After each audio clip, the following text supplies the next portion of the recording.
Pancho Villa, José Doroteo Arango Arámbula, también llamado Francisco Villa, nació en San Juan del Río, Durango, en el año 1878 y falleció en Parral, Chihuahua, en 1923.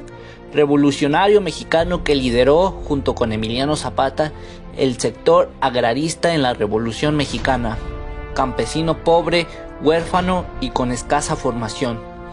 Cuando estalló la Revolución de 1910, llevaba muchos años fugitivo en las montañas a causa de un asesinato. Dedicado al bandolerismo, gozaba de admiración y popularidad entre los campesinos por sus acciones contra los hacendados ricos. Uno de los elementos logísticos que más ayudaron a Villa, no solamente en este momento, sino a lo largo de toda su campaña de bandolero y de revolucionario, fueron las cuevas.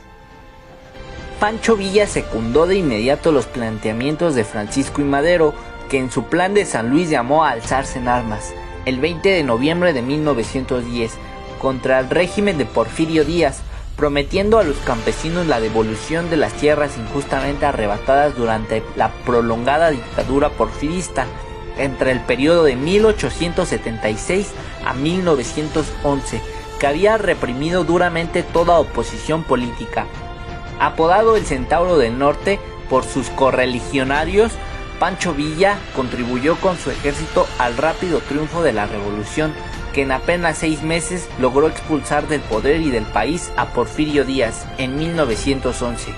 Pese a la tibieza de sus reformas, Pancho Villa apoyó la presidencia progresista de Madero en el periodo de 1911 a 1913 y combatió luego la dictadura contrarrevolucionaria de Victoriano Huerta en el periodo de 1913 a 1914, al que logró derrocar en colaboración con Emiliano Zapata y con el líder constitucionalista Venustiano Carranza.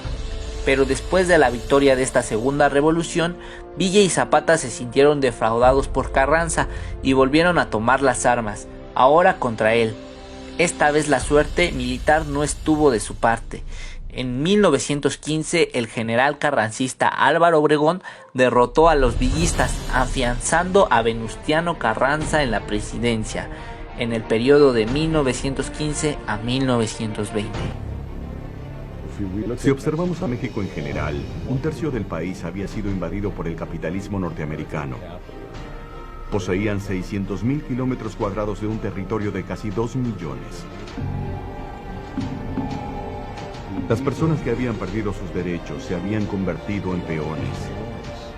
Estaban extremadamente enojados y vieron a Villa como su salvador. Perdido desde entonces su poder político y militar, Villa fue asesinado en 1923. La misma suerte había corrido 4 años antes Emiliano Zapata. Pese a la justicia de sus reivindicaciones, se calcula que en 1910 1 millar de terratenientes daba empleo a 3 millones de campesinos sin tierras. Ni siquiera sus ideales sobrevivieron a su fracaso.